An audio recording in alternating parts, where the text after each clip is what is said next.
University of Missouri Healthcare knows you've got better places to be than in a hospital. That's where our world-class technology and highly skilled medical team come in. We get you home sooner. That's important to you and those who wait for you. Rufus, guess who's home?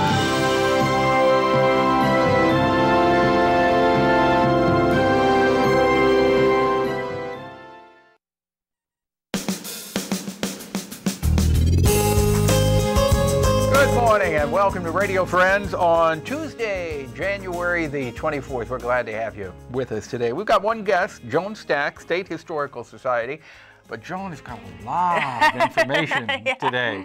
Good to have you. Good to have you back. It's been a long time since you've been here. Yeah, it's been a while. Now, let's start. First of all, you've got something going on tomorrow at the Capitol, right? That's right. That's right. We have the State Historical Society of Missouri's Day at the Capitol, and that is from 10 to 2 at the Capitol in the Rotunda. So we encourage people to come visit us there. We will be celebrating National History Day in Missouri.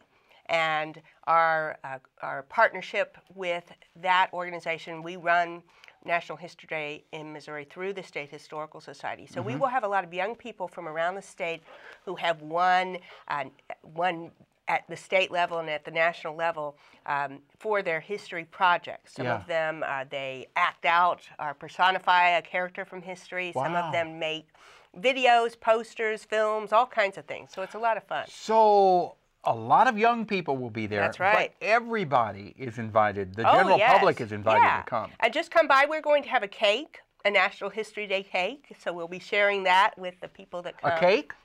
A National History Day cake? So how old is the cake? Oh, the cake is going to be a new cake. It's just a celebration. It's to celebrate. But everybody gets a slice of the history cake. Yes, that's right. And you can come and visit us at the Capitol. We'll tell you a little bit about what's going on at the Society. I will be there promoting our art collection and promoting the Society in general. We'll have a number of staff there. We will have information about National History Day and about the exhibits that we have on display. We'll be promoting the exhibit that I'm going to talk about with you today, the Civil War exhibit in Missouri. So, okay. Let's go. Let's talk about that Civil War exhibit. Yeah. And you brought something along. I did. Today. Now I tell you, you really should go and watch this on the web.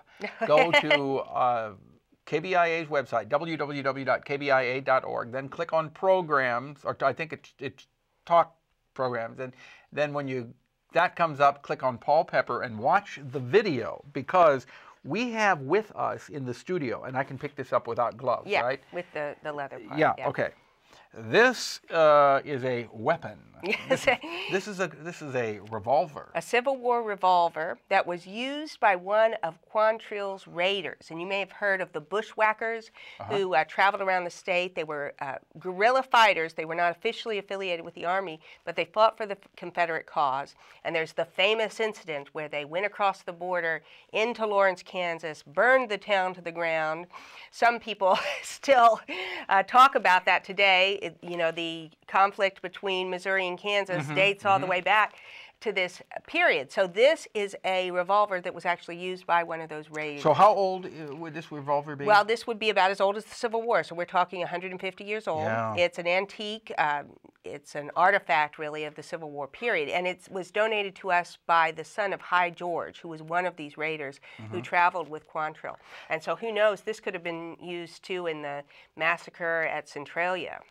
There were some of these bushwhackers who were involved in that. So this particular revolver is on display at the State Historical Society, along with what else? Lots of other stuff. We have a number of artifacts. We have things like, we have a sword that belonged to a Union general. We have original money that was produced by the state of Missouri during the Civil War. The state of Missouri money? Yes, it's funny. I've heard that's come up lately in politics, whether states could issue money, and indeed they did. And the state of Missouri actually, under its Confederate governor, issued some money that was not accepted by the Unionist governor who followed him. So we have some of the bills that were issued by the Confederate governor, Claiborne Fox Jackson. We have a $3 bill, I believe, and a $1 bill. What did they look anything, resemble anything to the money that we have now? Sort of. There's a portrait of Claiborne Fox Jackson on one of them, and I think Jefferson Davis on the other one, and they have little engravings, imagery on it, patriotic imagery, and yeah, it's sort of in the same vein. Okay, so you have original Missouri money, and what else?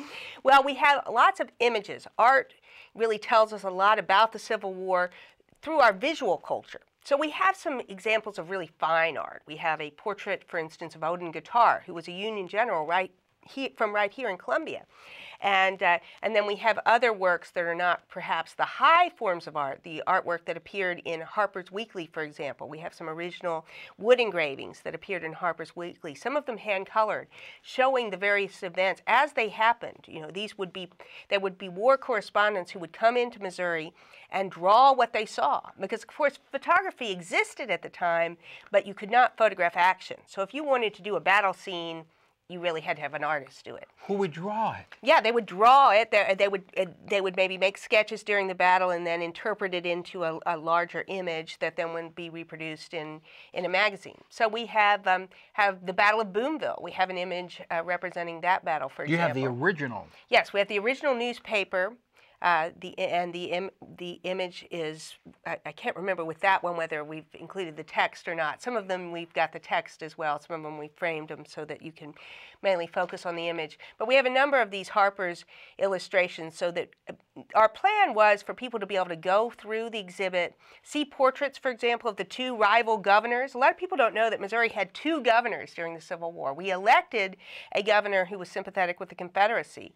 And after several things that he did, which suggested to many people that he was intending to collaborate with Jefferson Davis and seize the St. Louis Arsenal and perhaps take Missouri into the Confederacy, the Union powers, especially in St. Louis, were able to confront him, and the Battle of Boonville was in fact about that. It was shortly after they had decided to run the Confederate governor out of town. So he left Jefferson City, he fled first to Boonville and then to other parts of the state, and then in the summer of 1861 they had a state convention here in Missouri, and we appointed a Unionist governor, and that man was named Hamilton Gamble.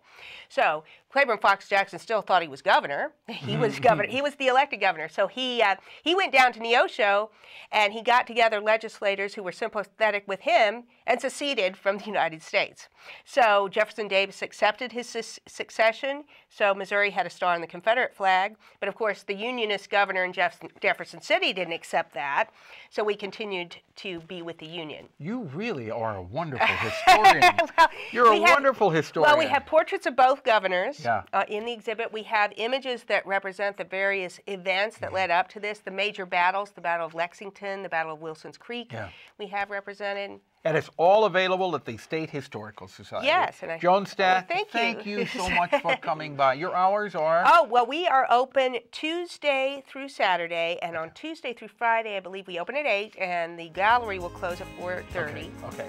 And on Saturday, we close at 3:50. All right. Joan, thank you so much for coming by. We're out of time for today. We'll see you tomorrow. Thanks for listening, Radio Friends. Bye-bye. Thanks.